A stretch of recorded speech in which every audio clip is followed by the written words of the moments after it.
ជំរាបសួរលោកគ្រូអ្នកគ្រូនិងសួស្តីបងប្អូនទាំងអស់គ្នាសូមជូនវីដេអូខ្លីមួយបង្ហាញអំពីការផលិតទឹកបន្ទន់សម្លៀកបំពាក់របស់បងប្អូនថ្នាក់ទី 12B សម្រាប់ការផលិតនេះផងដែរយើងត្រូវការនៅសម្ភារៈដូចជាកែវបេសែវែកសម្រាប់គោឈើសម្រាប់គោនិងធុងស៊ីប្រូធំមួយដែលមានចំណុះពី12ទៅ15លីត្រនិងសារធាតុគីមីចាំបាច់ដូចជា EDTA2NA ចំនួន10ក្រាមលាក់ចំនួន1ក្រាម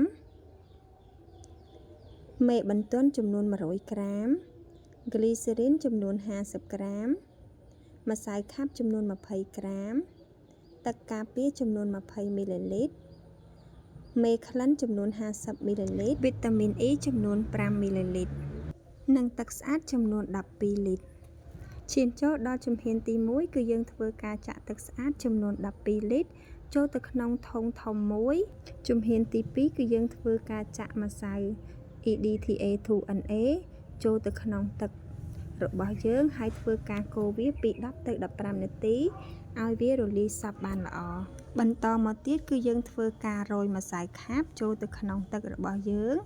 ហើយធ្វើការកូរវាក្នុងទិសដៅតែមួយរហូតដល់ម្សៅខាបរបស់យើងរលាយសព្វនិងមានសភាពឡើងខាប់បន្តិចបន្តមកទៀតគឺយើងធ្វើការរំលាយលក្ខណ៍របស់យើងជាមួយនឹងទឹកដើម្បីឲ្យវាទទួលបានពណ៌ស្អាតយើងនៅតែរក្សាការកូររបស់យើងដដែលរហូតសព្វជំហានបន្តគឺយើងចាប់ផ្ដើមចាក់មេបន្ទន់ចូលទៅក្នុងធុងធំរបស់យើងនិងធ្វើការកូរវាថ្នមក្នុងទិសដៅតែមួយរហូតដល់មេបន្ទន់របស់យើងនឹងរលាយសព្វបានល្អបន្តមកទៀតគឺយើងធ្វើការចាក់ក្លីសេរីនចូលទៅក្នុងធុងធំរបស់យើងហើយរក្សាការកូររបស់យើងដដែលបន្តមកទៀតគឺយើងចាប់ផ្ដើមចាក់វីតាមីន E ចូលទៅក្នុងធុងធំរួចហើយយើងបន្តចាក់ពឺចូលទៅក្នុងធុងធំរបស់យើងដើម្បីឲ្យទឹកបន្ទន់របស់យើងមានពណ៌ស្អាតនៅក្នុងការធ្វើនេះផងដែរក្រុមរបស់ថ្នាក់ទី12ហ្នឹងគឺគាត់ធ្វើការជ្រើសរើសយកពណ៌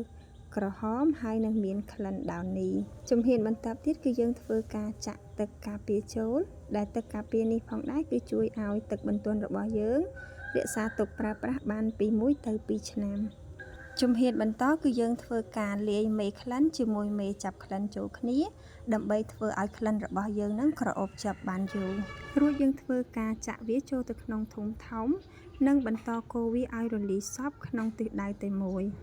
នៅពេលដែលល្បាយរបស់យើងរលាយសព្វហើយយើងចាប់ផ្ដើមគ្របវាទុករយៈពេល24ម៉ោងឬក៏1យប់នៅពេលដែលគ្របទុក1យប់ហើយទើបយើងអាចច្រកវាទៅក្នុងដបនិងធ្វើការប្រើប្រាស់វាបាននេះគឺជា